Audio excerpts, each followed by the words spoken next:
Good morning लोगोफोर खुलुमबाय गासैखौबो आंनि मनेस्वर बर' YouTube चेनेलाव गासैखौबो बराय हरग्रोनाय जाबाय।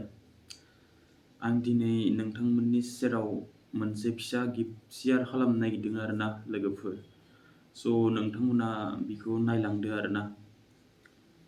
मैया आङो मबाइल गंसे लाना फैदोंमोन आरोना बिखौनो नोंथांमोननो शेयार खालामनो नागिरदों। स' नोंथांमोना होमबा नायलांबाय थादो आं आनबक्सिं खालामनानै देखायनोसै। स' लोगोफोर नायलांबाय था।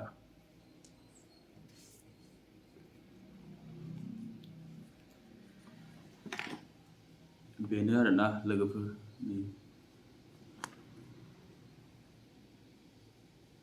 K10 Oppo K10 5G। स' होमबा आनबक्सिं खालामसै ना लोगोफोर नायलांदो माबायदि जायो।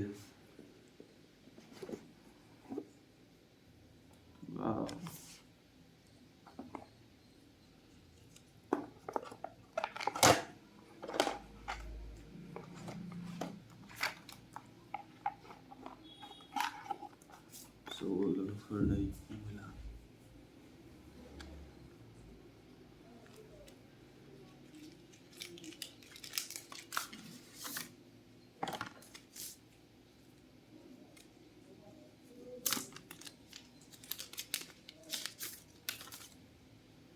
बेनो आरोना लोगोफोर नायदो बेनो आरो पुरा माबायदि नुखो।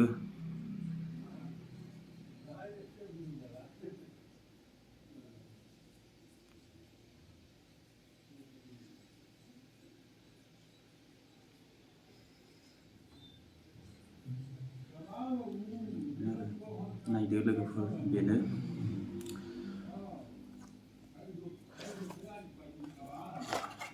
चार्जाराबो नै पुरा गिदिर गिदिर बम चार्जार। लोगोफोर नायदो बेनो 35 मिनिटआव फुल चार्ज जागोन होनदो नायनोसै खनसे जायोना जाया ट्राइ खालामनानै। स' होमबा बेनि प्राइसखौ आं खोन्थानोसै आरोना लोगोफोर नोंथांमोननो। स' बेनि प्राइसआनो जाबाय फार्स्ट ओंखार दाननाय टाइमाव 26,000 मोन आरोना लोगोफोर। बेनिफ्राय दा फैयै फैनानै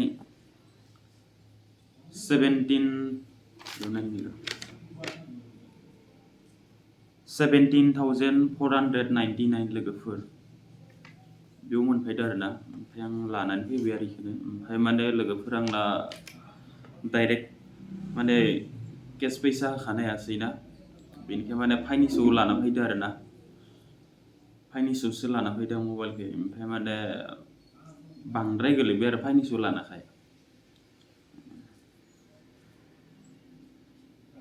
फाइनेन्सआव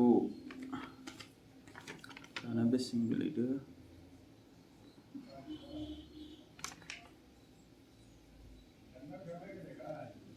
फाइनेन्सआव लाना 21,262 गोलैदो आरोना लोगोफोर।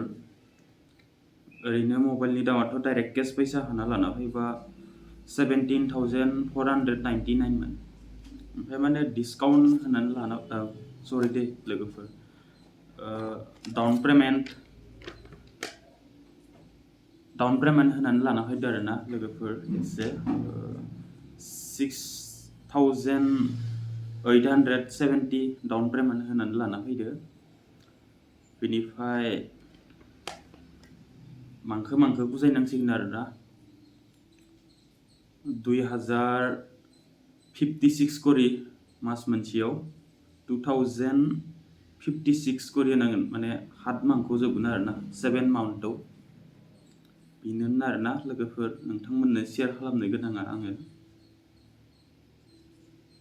स' लोगोफोर बेखिनियानोमोन। थ' बिदिब्ला भिडिअखौ बेखिनियावनो फोजोबनाय जाबाय लोगोफोर गोजोन्थों।